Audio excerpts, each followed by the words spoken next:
Bismillahirrahmanirrahim. Assalamualaikum warahmatullahi ta'ala barakatuh. Alhamdulillah rabbil alamin, wassalatu wassalamu ala asyrafil anbiya wal mursalin wa ala alihi wa sahbihi ajma'in. Alhamdulillah, we continue with the chapter 4 of our book on holistic human behavior and laws of learning, and today I'm going to go through a very important concept within the aspects of classical operant conditioning, that is the shaping process.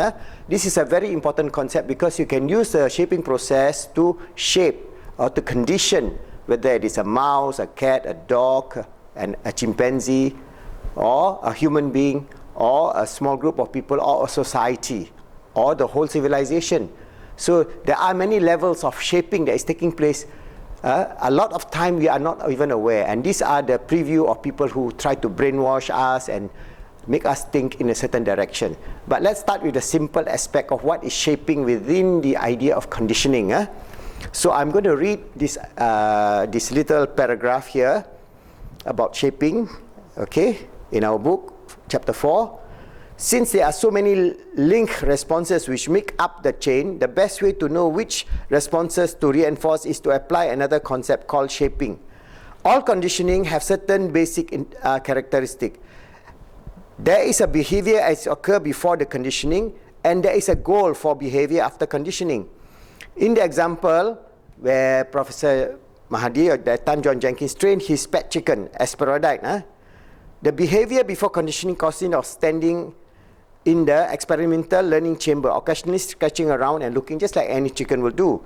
The goal of this shaping process is to get the chicken to stand on one leg and turn one full circle. And the steps in the conditioning process, they are very steps, change from standing and looking around to turning the full circle on one leg. And this is called the shaping process. So in 10 minutes, Professor John Jenkins was able to train that chicken using conditioning and the shaping process to do that. Shaping could be defined as successive approximation towards a goal behavior, which are conditioned through a series of small steps. The behaviors before conditioning begun could be what we call the base or the baseline condition. The baseline is where all conditioning procedures must begin. You cannot condition responses which are not occurring. The baseline behavior are the only responses available to condition, at least before shaping takes place, as behavior change when shaped through conditioning. The new responses being emitted becoming available to the conditioning procedure. For learning to be fast and efficient as possible, it is always to be clear when progress is being made towards a goal. Each time you reinforce a situation, you go to the next level. And I'm going to give you the sequence of reinforcement in which you can apply in many situations, whether it is to train an animal, whether it is for our own behavioral change, to change the tantrum of our children, to change them to have better behavior in terms of looking up after their toys or things, to clean their room, to have an interest in reading, and so on. And this whole idea of shaping also can be used on a societal basis, which I will explain to you in detail. So there are levels of shaping. Shaping at the individual level, shaping at the community level, and shaping at the global level. So I'm going to give you one example. For example, individual. Say we take a child. Okay? We take a child. All right? And we want him to have a goal. This is the baseline. This is the baseline. So we have a goal where we want him at this point to be able to, for example, clean his room. Clean and make it tidy room. Okay. So, for example, this child is called Aiman. So Aiman, our goal is for him, he's 6 years old, and it is time for him to actually make his room clean, tidy, and not messy, after arranging all the things in a proper manner, so that this is a basic discipline every child should have. But how can you do it? You cannot say, well, Aiman, go and clean your room. You will be nagging and cursing and swearing. That is not the way. The way is, baseline, he's untidy. So the first thing you need to do is to gradually increase the level of achieving clean and tidy room. So the first one maybe, okay, you put here, all right. The first step is what is basic? That is, for example, number one is clear toys. So he'll be playing toys in his room. So you prepare baskets where he can put the toys in the basket. So you tell Aiman, okay, Aiman, you're a good boy.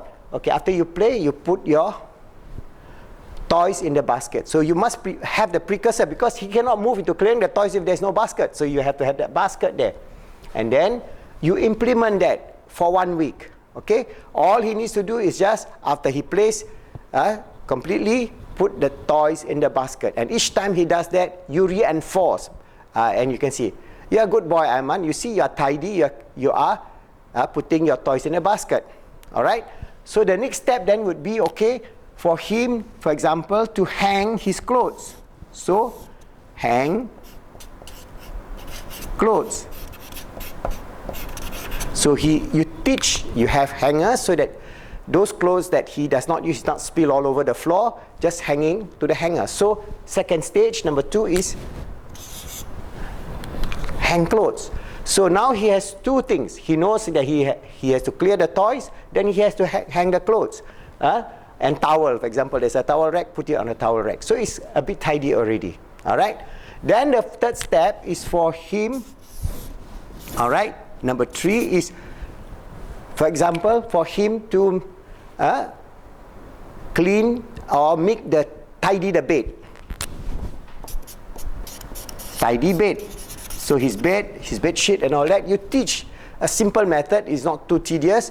Just put the pillow nicely, and then pull the blanket and put it nice, or fold the blanket, and then he start doing this. So you can see he's progressing. The baseline, he's untidy. Now he has cleared the toys, he has hang his clothes and towel, and then he tidy the bed. So you can see that he is progressing. Then the 4th step would be for him, then you arrange, you see that the room is not being swept. So teach him how to sweep. Sweep and clean room. Okay. So this is the 4th step.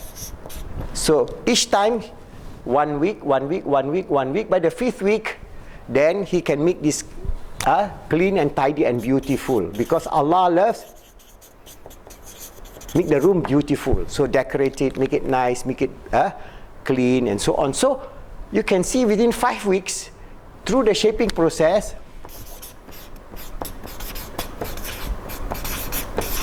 you are conditioning Aiman from an untidy boy to becoming a boy that can understand the beauty of a clean and tidy room. All right. It could be 5 weeks, it could be 10 weeks, doesn't matter. The whole idea, each time when you shape, you give that child an encouragement. For example, in the Khalifah method, we always say, you see, you are now becoming a good Khalifah of Allah, and Allah loves people who are clean. It's in the Quran. Allah loves people who are makes things beautiful, makes the world beautiful. So you encourage him, and you always tell him, you're a good boy, and this is a simple thing. So this basic shaping is very important for him, for his success in life. There are a lot of parents who just give it to the maid and do it. So when this child grow up, he doesn't have the basic discipline to survive in the working environment. And this is happening many, many times to a lot of rich kids, where they do not have the discipline or the will to do something that is clean and beautiful. So this shaping process at an individual is very pertinent, and it's also very pertinent, as I say, in the community level and in the whole societal level, and how conditioning in terms of shaping is taking place every day, every moment, by the evildoers, shaping this civilization towards a worldview that is very negative, that is very destructive, and it is happening not only in the Muslim world but all over the world. For example, like Islamophobia, it's a shaping process, and they have a master plan to make sure that people hate Islam. But how are we going to counteract it? We counteract it with this whole idea of peace, of love, of caring, of sharing, showing the beauty of Islam, which is intrinsic in Islam, not the negative aspects that we see today. So I hope I have given you some idea of at individual level, so shaping individuals, all right, at individual level, And inshallah, subsequently, I will tell you how this can affect, say, for example, the Muslim community, and how we can use shaping to develop a positive world in the 21st century. So you can see, in the whole idea, shaping is a very important concept in the laws of learning. And if you understand this idea of shaping, you can shape anything yourself. All right, you have a baseline to achieve certain things, then you go on, and then through the shaping process, you finally reach your goal and achieve your goal. And each time you do it, you give yourself some sort of reward, in the sense of feeling of satisfaction, feeling of peace, feeling of happiness, feeling of achievement. So alhamdulillah, I'm shaping myself, for example, to do this video. There's 100 and almost 170 videos now here. So what I do is every day I try to put aside 5 minutes, 10 minutes, and then read up and then do this video. And alhamdulillah, at the end of the video, I thank Allah for giving me the ability to spread this message and help the ummah to achieve excellence in the 21st century, inshallah.